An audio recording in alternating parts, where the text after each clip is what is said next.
നമസ്കാരം. ഇന്നിവിടെ വന്ന ഒരു സ്ത്രീയുടെ അനുഭവമാണ് നിങ്ങളോട് പങ്കുവയ്ക്കാൻ ഉദ്ദേശിക്കുന്നത്. ഈ സ്ത്രീയുടെ പ്രായം 45 വയസ്സാണ്. കല്യാണം കഴിച്ചിട്ട് 15 വർഷം കഴിഞ്ഞു. പക്ഷേ ഈ 15 വർഷത്തിൽ ഒരിക്കൽ പോലും ലൈംഗിക ജീവിതത്തിൽ തൃപ്തി ലഭിച്ചിട്ടില്ല എന്നുള്ളതാണ് അവരുടെ പ്രശ്നം. ഒരു ഫീമെയിൽ ഓർഗാസ്മിക് ഡിസ്ഫങ്ഷനാണ്. അതിൻ്റെ തുടക്കം മുതലുള്ള സ്റ്റോറി മനസ്സിലാക്കിയപ്പോഴാണ് കാര്യങ്ങൾ വ്യക്തമായി മനസ്സിലാവുന്നത്. ഇതൊരു അറേഞ്ച്ഡ് മാരേജ് ആയിരുന്നു. ഭർത്താവാകട്ടെ വലിയൊരു ബിസിനസ് കുടുംബത്തിൽപ്പെട്ട ആൾ. ഈ പെൺകുട്ടി സർക്കാർ ഉദ്യോഗസ്ഥയാണ്. അങ്ങനെ ഇരിക്കെ കല്യാണം കഴിഞ്ഞു. കല്യാണം കഴിഞ്ഞതിന് ശേഷം ആ സമയത്ത് ലീവ് എടുത്ത് ഗൾഫിലേക്ക് പോയി.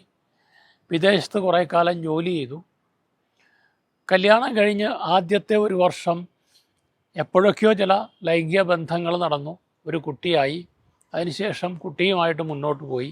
ഇടയ്ക്കൊക്കെ ബന്ധങ്ങളുണ്ടായിരുന്നു. ഒരു വർഷം കഴിഞ്ഞപ്പോഴാണ് ഗൾഫിലേക്ക് പോകുന്നത്. അവിടെ പോയി നല്ലൊരു തുക, ഇവരുടെ ക്വാളിഫിക്കേഷൻ ഹൈ ക്വാളിഫിക്കേഷൻ ഉള്ളതുകൊണ്ട് തന്നെ നല്ലൊരു തുക ശമ്പളമായിട്ട് കിട്ടിയിരുന്നു. ആ ശമ്പളം മുഴുവൻ ഹസ്ബൻഡ് വാങ്ങിച്ചെടുത്തിട്ട് അവരുടെ ചില ബിസിനസ് പ്രസ്ഥാനങ്ങളിലേക്ക്, ഫ്രണ്ട്സുമായിട്ടൊക്കെ ചേർന്നിട്ടുള്ള ബിസിനസ്സുകളിലേക്ക് ഇൻവെസ്റ്റ് ചെയ്തു. ഏതാനും നാളുകൾക്കകം ആ ബിസിനസ് പൊട്ടിത്തകർന്ന് വലിയ സാമ്പത്തിക പ്രതിസന്ധിയിലേക്ക് നീങ്ങി. അപ്പോൾ അവിടുന്ന് ആ ജോലി റിസൈൻ ചെയ്ത് പ്രശ്നങ്ങളായതുകൊണ്ട് തന്നെ തിരിച്ച് നാട്ടിലെത്തി വീണ്ടും സർക്കാർ ഉദ്യോഗത്തിൽ തിരിച്ച് ജോയിൻ ചെയ്തു.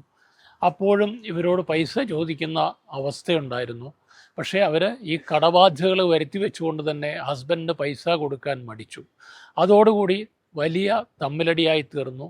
മാൻ ഹാൻഡിൽ ചെയ്യുന്ന അവസ്ഥ, ഇടിക്കുകയും ചെയ്യുന്ന അവസ്ഥയിലേക്ക് വന്നു. കുറച്ചു കാലം രണ്ടുപേരും പിരിഞ്ഞു നിന്നു. പിന്നെ വീട്ടുകാരെല്ലാവരും ഒരുമിച്ച് ചേർന്ന് അവരെ വീണ്ടും പ്രശ്നങ്ങൾ പറഞ്ഞ് സമാധാനിപ്പിച്ച് വീണ്ടും ഒന്നിപ്പിച്ചു. അതിന് ശേഷമുള്ള ജീവിതത്തിലും ഒരിക്കൽ പോലും ലൈംഗിക ജീവിതത്തിൽ സുഖം കിട്ടാത്ത അവസ്ഥയാണ്. അപ്പോൾ എന്താണ് സുഖം കിട്ടാത്തത്? കല്യാണം കഴിച്ചതിന് ശേഷം ഒരു വർഷത്തിന് ശേഷം ആദ്യകാലത്ത് അവർക്ക് അതിൻ്റെ ABCD അറിഞ്ഞുകൂടായിരുന്നു. അതൊക്കെ ഏതാണ്ട് മനസ്സിലാക്കി വരുമ്പോഴേക്കാണ് ഗർഭിണിയായി ഒരു കുഞ്ഞിന് ജന്മം നൽകി. അതിനുശേഷം സ്ഥിരമായ പ്രശ്നങ്ങൾ വന്നതോടുകൂടി ഇവർ തമ്മിലുള്ള ബന്ധം വല്ലാതെ ഉലഞ്ഞു. ആ ബന്ധത്തിലെ പ്രശ്നങ്ങൾ, വിള്ളലുകൾ, മാനസിക സംഘർഷങ്ങൾ, ഭർത്താവിനോടുള്ള ദേഷ്യം, അറപ്പ്, ഇഷ്ടക്കേട്, ഇതൊക്കെ തന്നെയാണ് ലൈംഗിക സംതൃപ്തി ലഭിക്കാതിരിക്കാൻ കാരണം. ഇത്തരം കേസുകളിൽ തികഞ്ഞ ഒരു സംതൃപ്തിയിലേക്ക് എത്തണമെങ്കിൽ അവിടുത്തെ ആ പ്രശ്നങ്ങൾ മുഴുവൻ പരിഹരിച്ചേ പറ്റൂ. അപ്പോൾ ഇങ്ങനെയുള്ള ധാരാളം പേരുണ്ട്. വൈവാഹിക കലഹങ്ങൾ വരുമ്പോൾ നിങ്ങൾ സൂക്ഷിക്കുക.